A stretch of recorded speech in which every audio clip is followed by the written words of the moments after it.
Hello my dear student, this is Firdaus Khanam और आज हम चैप्टर नंबर 5 का अपना लेक्चर नंबर 2 स्टार्ट करने वाले हैं, जिसके अंदर हम पढ़ेंगे कि इंपॉर्टेंस ऑफ एयर जो हमने देखा था, कंपोजिशन हम कवर कर चुके थे। अब हमें देखना है कि जो हमारी एयर है उससे मिलकर जो हमारा एटमॉस्फेयर जो बनता है, उस एटमॉस्फेयर में कितनी एटमॉस्फेरिक लेयर्स होती हैं और ये जो एयर है हमारे चारों ओर, इसका डेली लाइफ में हम क्या क्या यूजेस करते हैं, किस तरीके से ये हमारे लिए बहुत ज़्यादा नेसेसरी है। तो चलो हम अपना लेक्चर नंबर 2 जो है आज स्टार्ट करते हैं। सबसे पहले हम देखेंगे कि एटमॉस्फेयर की डेफिनेशन क्या होती है। एक बार पहले भी हम एटमॉस्फेयर की डेफिनेशन को सीख चुके हैं, फिर से हम एक बार रिवाइज करते हुए इसकी लेयर्स की ओर जो है मूव करेंगे। तो सबसे पहले हम देखते हैं एटमॉस्फेयर क्या होता है बच्चों। The transparent thick and invisible envelope of air surrounding us is called the atmosphere. मैंने आपको इसकी मीनिंग बताई थी। ट्रांसपेरेंट दैट्स में जिसको हम देख नहीं सकते लेकिन फिर भी वो हमारे बीच है और उसके होते हुए भी हम उसके दूसरी साइड को भी बिल्कुल क्लियरली देख पाएँ। तो ऐसे मटेरियल जो होते हैं वो ट्रांसपेरेंट होते हैं। उसमें से एयर भी जो है ट्रांसपेरेंट मटेरियल में आती है। काफ़ी थिक होता ही है और इनविजिबल होता है, जो हमको दिखाई नहीं देता, लेकिन इससे चारों ओर से हमको सराउंड किया हुआ है। ये चारों ओर हमारे प्रेजेंट है। तो ऐसा एनवलप जो होता है वो क्या है बच्चों? एटमॉस्फेयर है, जो एक एनवलप की तरह हमको चारों ओर से कवर किए हुए हैं। ठीक, अब जो एटमॉस्फेयर है बच्चों, सभी जगह पर इसकी थिकनेस जो है सिमिलर नहीं होती है। हमारी अर्थ क्रस्ट के पास इसकी थिकनेस काफ़ी ज़्यादा है एंड जैसे जैसे हम हायर एल्टीट्यूड की ओर बढ़ेंगे, ऊंचाई की तरफ जाएंगे, तो एटमॉस्फेयर की जो थिकनेस है वो कम होती चली जाएगी। रिजल्टेंट ऑक्सीजन का अमाउंट भी जो है कम हो जाएगा। इसीलिए आपने देखा होगा कि जो माउंटेनियर्स होते हैं वो अपने साथ ऑक्सीजन गैस के सिलेंडर्स को लेकर जाते हैं, चाहे हम हायर एल्टीट्यूड की तरफ जाएं या हम डीप में जाएं हमारे ओशियंस के, वहाँ पर भी ऑक्सीजन जो है बच्चों, यानी कि एटमॉस्फेयर जो है धीरे धीरे कम होना स्टार्ट कर देता है। चलो अब हम देखते हैं बच्चों कि जो हमारा एटमॉस्फेयर है उसको हमने कितनी लेयर्स के अंदर यहाँ पर डिफ्रेंशिएट किया हुआ है या डिवाइड किया हुआ है। सबसे पहले होती है बच्चों ट्रोपोस्फियर्स, देन होती है स्ट्रेटोस्फियर्स, फिर होती है मीजोस्फियर्स और फिर थर्मोस्फियर, और इसके बाहर भी बच्चों एक और लेयर होती है जिसको हम बोलते हैं एक्सोस्फियर। ठीक, लेकिन एक्सोस्फियर जो होता है इसकी जो लास्ट बाउंड्री होती है इसको हम नहीं देख सकते। क्यों? बिकॉज ये मर्ज हो जाती है जाकर के स्पेस में, है ना। इसलिए एक्सोस्फीयर की कोई लास्ट बाउंड्री है ही नहीं, इसलिए हमने इसको यहाँ पर मेंशन भी नहीं किया है। तो थर्मोस्फीयर के बाद हमारी एक्सोस्फीयर होती है जिसकी लास्ट जो बाउंड्री होती है वो मर्ज हो जाती है स्पेस में। ठीक है, तो चलो वन बाय वन हम जो है इन लेयर्स को जो है यहाँ पे स्टडी करते हैं। सबसे पहले बात करते हैं हम ट्रोपोस्फियर की। तो this is the lowest layer of atmosphere, या हम बात करें हमारे अर्थ सरफेस के सबसे नियरेस्ट लेयर जो है वो कौन सी है बच्चों? ट्रोपोस्फियर है। It extends to a height of about 10 to 11 kilometre above, that means approx 10 और 11 किलोमीटर अबो ये होती है अर्थ सरफेस से। ठीक है, जितने भी वेदर फिनोमिनन है, लाइक जैसे कि आपके थंडरस्टॉर्म का आना, रेनी सीजन और समर सीजन, विंटर सीजन, ये सारे जो चेंजेस हैं वो यहीं पर होते हैं। साथ ही साथ जो वेदर फिनोमिनन है, थंडरस्टॉर्म वगैरह का आना, क्लाउड का फॉर्मेशन, ये सभी बच्चों ट्रोपोस्फियर के ऊपर ही होता है। ठीक है, हमारी जो बर्ड्स है, मैक्सिमम बर्ड्स जो होती है इसी ट्रोपोस्फियर के ऊपर ही जो है यहाँ पर फ्लाई करती रहती है। ठीक, एंड हम बात करें in this layer the temperature of air decreases with increase in height at the rate of 1 degree Celsius for every 165 metre. तो जैसे जैसे हम ऊपर बढ़ते हैं तो जो टेम्परेचर होता है इस लेयर में वो कम होता चला जाता है। दैट मीन्स हम कोल्डेस्ट की ओर बढ़ना स्टार्ट कर देते हैं। ठीक, और कितना टेम्परेचर इंक्रीज होगा बच्चों? एवरी 165 मीटर ऊपर चले जाने पर 1 डिग्री सेल्सियस जो टेम्परेचर है वो डिक्रीज होना स्टार्ट कर देता है। As the troposphere is the lowest and the densest layer of the atmosphere, means जो हमारी एटमॉस्फेयर है उसकी स्टार्टिंग बच्चों अर्थ क्रस्ट के पास से होती है। कौन सी लेयर से? ट्रोपोस्फियर से। और ये ट्रोपोस्फियर ही हमारे अर्थ क्रस्ट के सबसे नियरेस्ट है और सबसे ज़्यादा क्या है बच्चों? ये डेंसेस्ट है। दैट मीन्स यहीं पर इसकी डेंसिटी एयर की सबसे ज़्यादा है। इसके बाद एयर की डेंसिटी जो है कम होती हुई चली जाएगी। ठीक है, it absorbs maximum heat radiated by the earth surface and keeps earth warm. तो जो हमारी अर्थ है उसके ऊपर जब सन की रेज गिरती हैं और वापस से रिफ्लेक्ट होकर के जब वो जाती हैं, तो उनका जो एब्जॉर्प्शन है वो कौन सी लेयर करती है बच्चों? ट्रोपोस्फियर करती है, और हमारी अर्थ को गर्म रखती है। इसलिए हमें यहाँ पर जो है कम ठंड महसूस होती है। लेकिन जैसे हम हायर एल्टीट्यूड की ओर बढ़ेंगे, जैसे ट्रोपोस्फियर को क्रॉस करेंगे, तो क्या होगा बच्चों? वहाँ पर टेम्परेचर धीरे धीरे धीरे डिक्रीज होना स्टार्ट हो जाता है। ठीक है, फिर बात करते हैं हम स्ट्रेटोस्फियर की। स्ट्रेटोस्फियर जो होता है बच्चों, जस्ट अबोव प्लेस होता है किसके? ट्रोपोस्फियर के। और यहाँ कोई वेदर फिनोमेना नहीं होता, इसीलिए जो एरोप्लेन्स होते हैं वो कहाँ फ्लाई करते हैं बच्चों? स्ट्रेटोस्फियर के अंदर फ्लाई करते हैं। ठीक, और साथ ही साथ जो ओजोन लेयर है बच्चों, वो भी कहाँ प्रेजेंट होती है आपकी? इस स्ट्रेटोस्फियर के अंदर। और ओजोन लेयर का काम क्या होता है? सन रेज से आने वाली जो यूवी रेज है उनसे ये हमको प्रोटेक्ट करती है। धीरे धीरे ओजोन लेयर जो डिफ्लेक्ट होती चली जा रही है, इसके डिफ्लेक्शन का कारण क्या है बच्चों? हमारे यहाँ पर जो हम अप्लायंसेस यूज़ करते हैं, जैसे कि एयर कंडीशन हो गया हमारा, रेफ्रिजरेटर्स हो गया, और जो ग्लोबल वार्मिंग जो बढ़ती चली जा रही है, इसके कारण क्या होता है बच्चों? जेट प्लेन एंड रॉकेट्स जो हैं, इनसे निकलने वाला जो स्मोक है वो क्या करता है? ओजोन लेयर को ब्रेक कर देता है, जिससे ओजोन लेयर धीरे धीरे वीक होती चली जा रही है। ओजोन है क्या बच्चों? O3, और O3 एक गैस ही तो है। तो जैसे जैसे ये ब्रेक हो जाती है, किसमें बच्चों? ऑक्सीजन में प्लस नेसेंट ऑक्सीजन में। तो जब ये ब्रेक होगी बच्चों, तो इसको बनने में उतना जिस स्पीड से ये ब्रेक हो रही है उस स्पीड से ये बन नहीं पा रही है ना।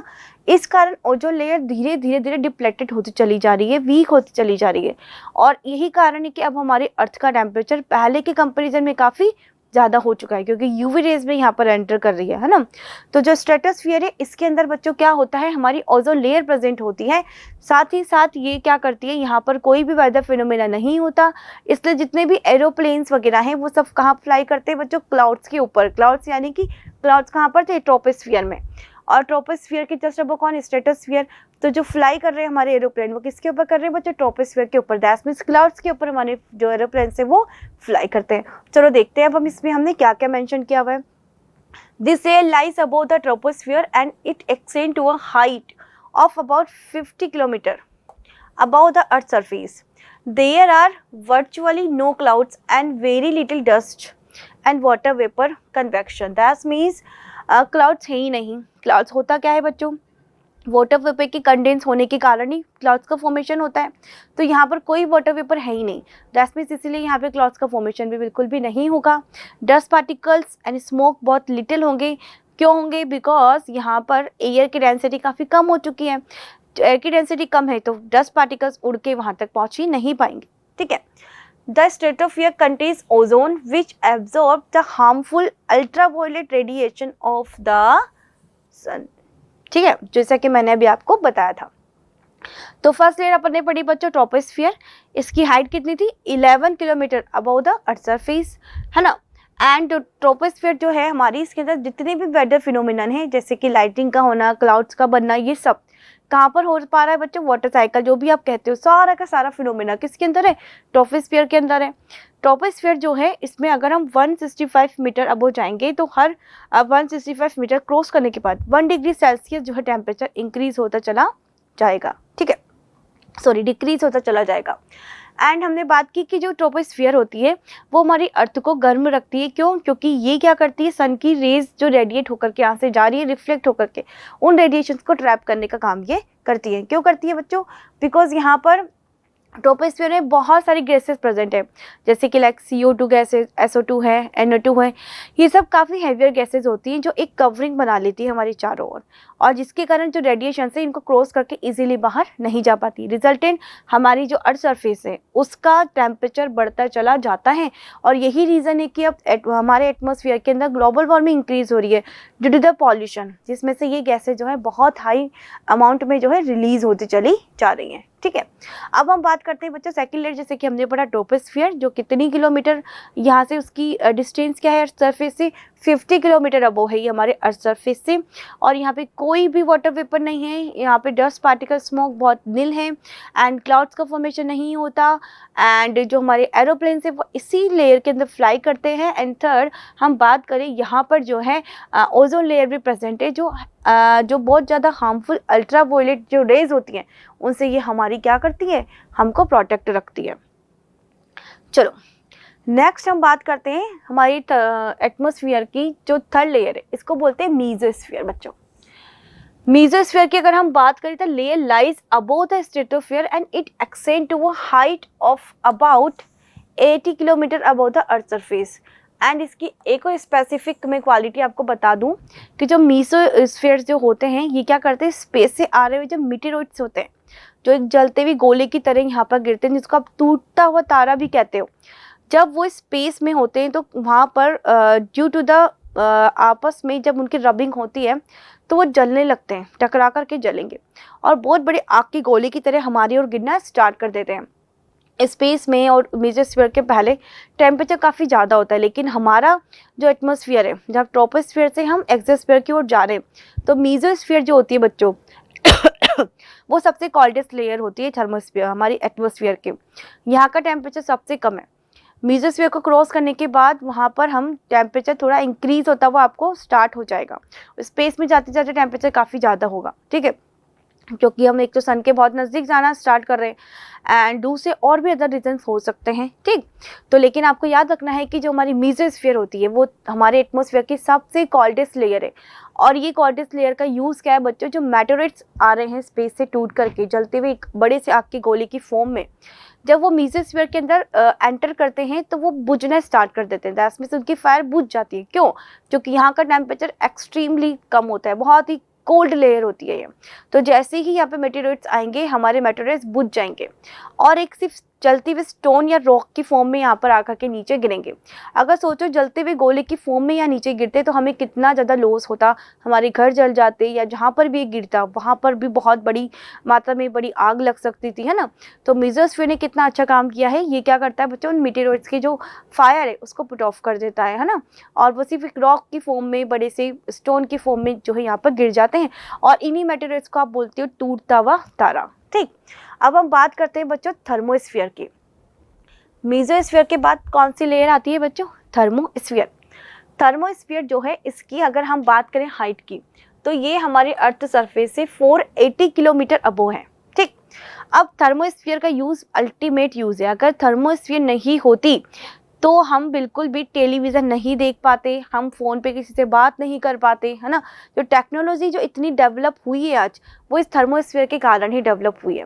थर्मोस्फीयर को बच्चों आयनोस्फीयर से भी कहते हैं। यहाँ पर चार्ज पार्टिकल्स प्रेजेंट होते हैं जिनका काम होता है जो हम यहाँ से सिग्नल्स को भेज रहे हैं उनको रिफ्लेक्ट करके जो सैटेलाइट्स हमने लगाई हुई हैं उन तक पहुँचाना, देन वापस से हमारे पास सेंड कर देना। तो जितनी भी सैटेलाइट यहाँ से भेजी जाती है, आर्टिफिशियल सैटेलाइट जिनके थ्रू आप टेलीविज़न को देख पा रहे हो, आप फ़ोन पे बात कर पा रहे हो, वायरलेस फ़ोन यूज़ कर पा रहे हो, वो सब इन्हीं सैटेलाइट के कारण जो है पॉसिबल है।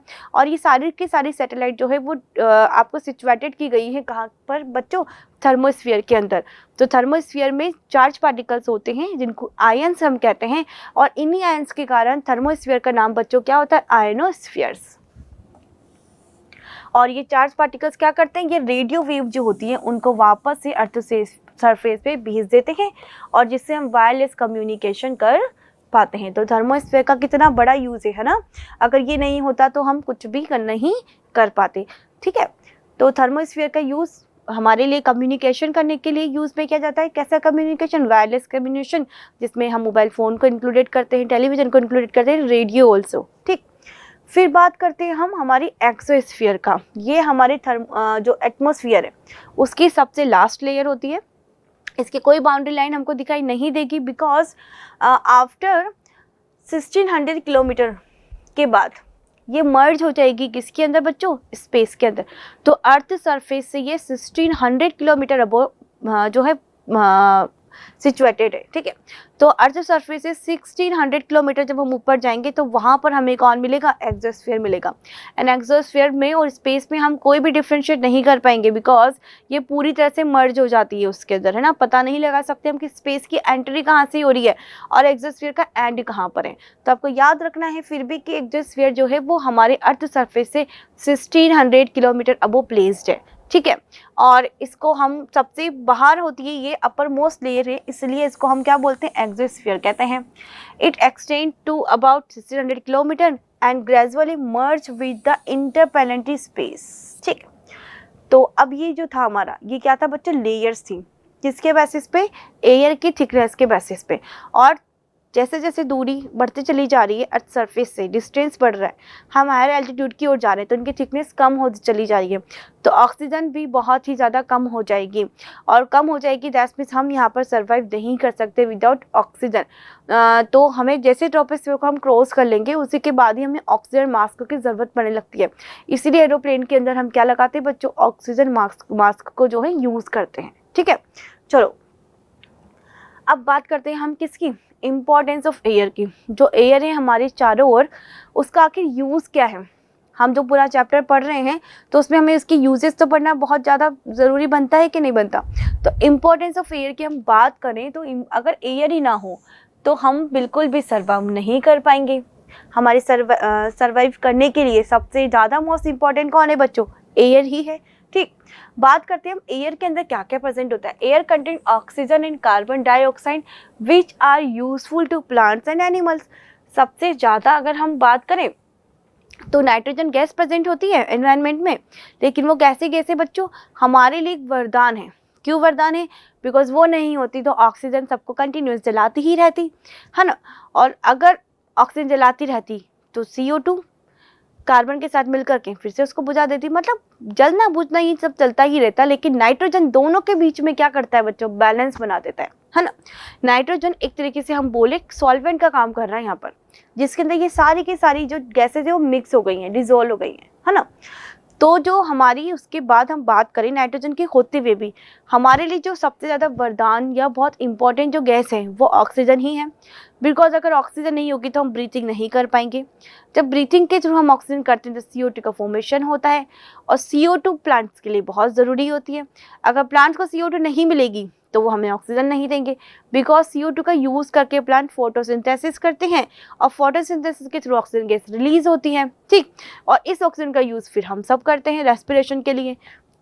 तो ये एक साइकिल की फॉर्म में जो है ये कंटिन्यूअस ये चलता ही रहता है। फोटोसिंथेसिस होगा, ऑक्सीजन रिलीज होगी, देन हम ब्रीथिंग करेंगे, फिर CO2 रिलीज करेंगे जिसको प्लांट्स ले लेंगे, एंड प्लांट फिर से ऑक्सीजन गैस को प्रोड्यूस कर देंगे। ठीक है, अब हम देखेंगे वन बाय वन सभी प्लांट्स जो हैं और एनिमल्स जो है किस तरह से इस एयर का, इस ऑक्सीजन का और CO2 का यूज करते हैं। ठीक है, plant use carbon dioxide present in the air to make their own food by a process called photosynthesis. Let us see how air supports life in plants and animals. सबसे पहले हम बात करते हैं इन प्लांट्स की। जो plants हैं क्या वो ऑक्सीजन लेते हैं। CO2 तो हमें पता चल गया कि प्लांट्स के अंदर क्लोरोफिल प्रेजेंट होता है, जो क्या करता है, प्लांट्स की फूड फैक्ट्री होता है जो लीव्स के अंदर प्रेजेंट होता है। और इसका यूज़ करके ये सन रेज की प्रेजेंट में CO2 को और वाटर को कन्वर्ट कर देते हैं कार्बोहाइड्रेट्स या स्टार्च में, और इसी को हम कहते हैं कि प्लांट फूड का फॉर्मेशन क्या है, ये प्लांट का फूड है। ठीक है, जो प्लांट्स के अंदर स्टोर रहता है। ठीक है, तो जो प्लांट्स है बच्चों, प्लांट्स है, अब प्लांट्स जो है रेस्पिरेशन भी करते हैं बच्चों। रेस्पिरेशन के लिए इनको ऑक्सीजन की ही नीड होती है।